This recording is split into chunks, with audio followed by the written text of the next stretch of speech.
Bienvenidos a nuestra exploración de hoy, un análisis a fondo donde cogemos textos legales, investigaciones, sentencias, datos súper complejos y bueno, extraemos el núcleo de lo que realmente está pasando. Hola. Pues sí, hoy tenemos sobre la mesa un documento que es básicamente historia institucional en tiempo real. Totalmente. Se trata de un fallo judicial explosivo y muy reciente, fechado exactamente ayer, 10 de marzo de 2026. Hablamos del interlocutorio 44 de 2026, emitido por la Sala Tercera del Tribunal Administrativo de Antioquia. Eso es. Y bajo la ponencia del magistrado Daniel Montero Betancur. Además, visualmente el documento impone bastante. Tienes encabezado oficial, con el imponente escudo de armas de la República de Colombia, ya sabes, con su cóndor y el lema Libertad y Orden. Claro, y ese es un detalle visual que subraya muchísimo la gravedad institucional del texto que vamos a analizar, porque este caso no es solo sobre papeleo legal, para nada. Trata sobre la tensión constante entre la eficiencia administrativa y un derecho fundamental como es la salud. Exacto. Y antes de arrancar quiero dejar súper claro a quienes nos escuchan que hoy vamos a reportar y examinar estrictamente los datos y los argumentos que constan en este expediente. No vamos a tomar partido por ninguna ideología, sino a entender la pura arquitectura legal de un conflicto gigante. Así es. Nos ceñimos al texto y a los hechos del documento. Bueno, pues la misión de hoy es desgranar cómo un decreto del gobierno colombiano intentó reestructurar de la noche a la mañana el sistema de salud de millones de personas, y cómo un solo juez ha puesto el freno de mano de emergencia para evitar un posible colapso. Un freno muy brusco, además. Vale, vamos a desgranar esto. ¿Qué pasa exactamente cuando una reorganización administrativa amenaza con trasladar a la fuerza a 6 millones de pacientes y crear un monopolio en 502 municipios? Pues pasa lo que estamos viendo, una colisión jurídica tremenda. Para poner las piezas en el tablero, el documento nos remonta hace nada, al 24 de febrero de 2026. El día que el Ministerio de Salud saca el famoso Decreto 182. Exacto. El objetivo oficial de ese decreto sonaba muy técnico. Decía que buscaba reorganizar el aseguramiento en salud con un enfoque territorial y poblacional. Que suena a organizar un poco el mapa, ¿no? Evitar que haya aseguradoras dispersas por ahí. Claro, sobre el papel suena lógico. Pero cuando el fallo judicial cruza ese texto con la realidad demográfica, el impacto real es otro. En la práctica, este decreto obligaba el traslado masivo de unos 6 millones de usuarios entre diferentes EPS, que son las entidades promotoras de salud en Colombia. ¿6 millones? Madre mía, es que estamos hablando de mover a la población entera de una capital europea grande y obligándoles a cambiar de aseguradora y de sus médicos por pura instrucción administrativa. Es una cifra abrumadora. La mecánica de este decreto funcionaba casi como un juego de las sillas corporativo, pero con reglas muy estrictas impuestas sobre el territorio. A ver, explícanos cómo funcionaba ese filtro. Pues el decreto ponía topes máximos de EPS según la población de cada municipio. En las ciudades grandes, de más de 500.000 habitantes, el margen era amplio. Permitían operar a varias entidades, siempre que tuvieran más del 3% de cuota. Vale, hasta ahí bien. Pero imagino que en los pueblos la cosa cambia. Cambia radicalmente. A medida que bajaba la población, el cerco se estrechaba, hasta el punto de permitir solo una EPS, una sola, en municipios de menos de 20.000 habitantes. O sea, un embudo total. Total. Y la guillotina final era lo que llamaban la regla del 3%. Cualquier EPS con menos del 3% de participación en un territorio quedaba automáticamente expulsada. ¿Fuera del municipio? Fuera.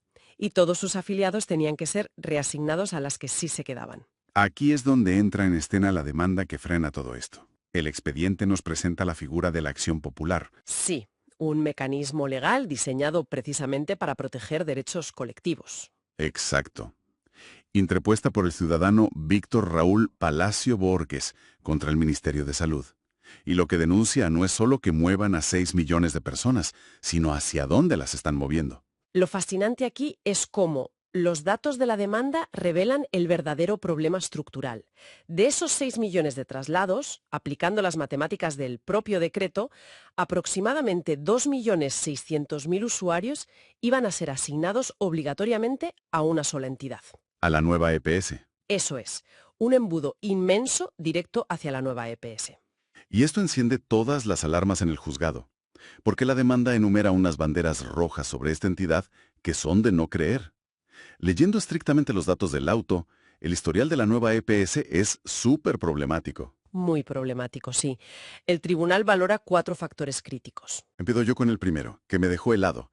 Está intervenida por el propio Estado, concretamente por la Superintendencia de Salud desde el 3 de abril de 2024 por quiebra financiera y fallas graves en el servicio. Exactamente. Y el segundo punto va ligado a eso. Los reportes financieros dicen que no cumple con las exigencias de capital mínimo ni de patrimonio adecuado para operar. Tercer punto, las quejas.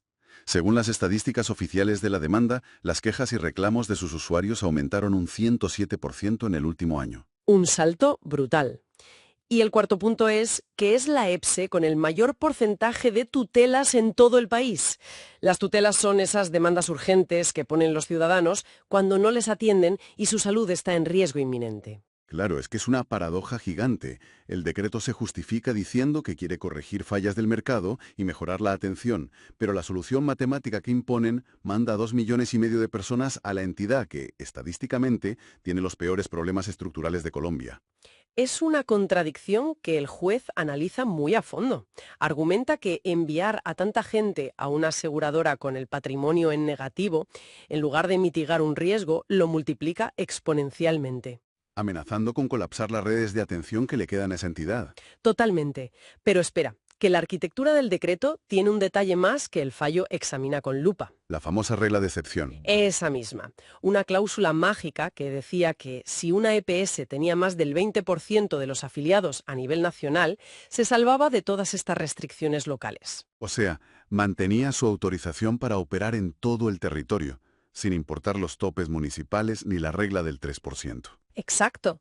¿Y adivina qué revela el estudio técnico del Ministerio al aplicar esa fórmula? Que la única entidad en toda Colombia que cumplía esa cuota mágica nacional era la nueva EPS. Solo ella. Y el resultado geográfico de esto es drástico. Al cruzar las expulsiones de las demás entidades con esta salvaguarda, la nueva EPS iba a quedar operando como la única aseguradora en 502 municipios del país. Un monopolio de facto. El documento es súper específico con el mapa resultante. Hablamos de que en Boyacá 116 municipios se quedaban solo con la nueva EPS.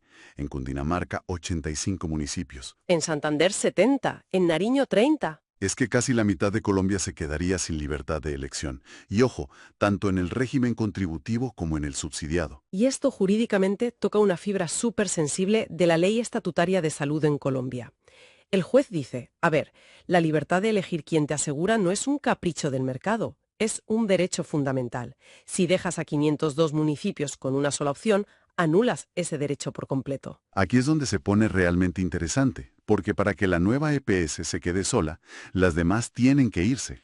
Las víctimas colaterales de esta purga territorial. Exacto. El fallo lista cómo el Mecreto expulsaba a entidades que sí estaban funcionando legítimamente, y las cifras del expediente son durísimas. Son impactantes. Sanitas expulsada de 196 municipios, Salud Total de 144, Cajacopi fuera de 142. Cosalud de 124, Famisanar de 61, Asmed Salud de 53, y la lista sigue. Son entidades enormes perdiendo una parte gigante de su territorio, y el magistrado ve en esto un peligro de viabilidad tremendo. Claro, porque la viabilidad de una EPS depende de su masa crítica de usuarios. Por cada afiliado, el Estado les paga una prima, la unidad de pago por capitación o UPC. Si de un plumazo les quitas cientos de miles de usuarios en esos municipios, sus ingresos se desploman. Y las economías de escala se rompen, las clínicas contratadas, los médicos, los sistemas informáticos, todo eso deja de ser sostenible. Exacto. El juez advierte que las pones en riesgo inminente de quiebra y al mismo tiempo sobrecargas a la nueva EPS, creando un riesgo de colapso en todo el sistema. Entonces, frente a todo este panorama, ¿qué significa todo esto a nivel judicial? ¿Qué hizo exactamente el tribunal? El magistrado activó lo que se llama una medida cautelar de urgencia. Básicamente, dictó un auto ordenando suspender inmediatamente la aplicación del decreto 182. O sea, un freno de emergencia hasta que haya un juicio a fondo. Eso es. No es la sentencia final definitiva, pero paraliza cualquier traslado forzoso de usuarios hoy mismo. Y me parece súper interesante cómo el juez justifica jurídicamente paralizar un decreto presidencial. ¿Cuáles son los argumentos legales bajados al lenguaje cotidiano? Utiliza dos pilares clave del derecho administrativo. El primero es la apariencia de buen derecho, o fumus boni iuris. Vale, ¿y eso qué significa en la práctica? Significa que la demanda tiene un fundamento inicial muy sólido. El juez revisó el estudio técnico del gobierno y se dio cuenta de que no había una metodología real que justificara esos números. O sea, ¿por qué el tope era el 3% y no el 5 o el 10? Exactamente. Ni porque la salvaguarda nacional era justo del 20%. No había fórmulas actuariales ni evidencia de que la nueva EPS tuviera la capacidad real de absorber a 2,5 millones de personas. Les faltaban los datos empíricos para sostener un cambio tan masivo. Así es. Y el segundo pilar es el peligro en la demora. Que si dejas que el decreto siga su curso mientras dura el juicio, el daño ya está hecho. Exactamente. Un juicio de estos puede tardar años. Si permites que las EPS cierren sus oficinas, despidan a sus médicos y cancelen contratos con hospitales locales en esos 502 municipios, el daño es irreversible. Aunque luego un juez diga en 3 años que el decreto era ilegal, ya no puedes reconstruir esa infraestructura sanitaria de la noche a la mañana. Y mientras tanto, los tratamientos de alto costo, los pacientes oncológicos, se quedan en el limbo durante ese traslado caótico. El daño a la salubridad pública sería irreparable. Por eso el tribunal resalta tantos derechos colectivos amenazados en el fallo. No solo la salubridad pública, sino también la libre competencia económica y, sobre todo, los derechos de los usuarios a su libertad de elección. Si conectamos esto con el panorama general, es vital entender por qué este caso trasciende el ámbito legal. Nos muestra el delicadísimo equilibrio que existe entre la regulación del Estado y las libertades individuales. Fíjate cómo una simple fórmula matemática dentro de un decreto burocrático, sin pasar por el legislativo, puede decidir unilateralmente qué médico puede ver a una persona en un pueblo de Nariño, anulando su capacidad de decidir. Totalmente. Demuestra lo cruciales que son los contrapesos judiciales. Sin este freno, una medida vendida como organización técnica habría creado monopolios insostenibles que podrían haber hecho colapsar servicios esenciales en medio país. Haciendo un resumen rápido para nuestra audiencia, tenemos un decreto del Ministerio de Salud que intentó mover a 6 millones de personas de sus EPS actuales. Expulsando a competidores legítimos. Sí, y dejando a 502 municipios con una sola opción de aseguradora, que además resulta ser una entidad intervenida y con problemas financieros documentados. Y todo eso frenado en seco por un juez que, al revisar los papeles, exigió ver la matemática real y empírica detrás de semejante decisión, y al no encontrarla, suspendió todo. Es un caso de estudio brutal sobre derecho administrativo en acción. Y esto plantea una pregunta importante, un pensamiento final para quienes nos están escuchando. Si un Estado puede intentar rediseñar todo un mercado de servicios esenciales, expulsar a competidores y crear un monopolio de facto, basándose solo en la redacción de un estudio técnico sin respaldo empírico evidente. Solo con un decreto reglamentario. Exacto. ¿Qué impide que esta misma estrategia administrativa se utilice mañana para consolidar el control estatal sobre otros sectores supercríticos? La educación, por ejemplo. La educación, la energía o el sistema de pensiones, alterando las reglas del juego y esquivando por completo el debate público y riguroso de una ley en el Congreso, dependiendo únicamente de que un juez sea lo bastante rápido para pisar el freno. Un planteamiento inquietante sin duda, pero nos recuerda por qué es tan importante no quedarse solo con los titulares y entender la letra pequeña de estos fallos judiciales y decretos institucionales. Siempre hay que rascar un poco más. Pues sí. Un saludo enorme para todos los que nos han acompañado en esta inmersión en los documentos, animándoles siempre a seguir cuestionando la información. Gracias por estar ahí.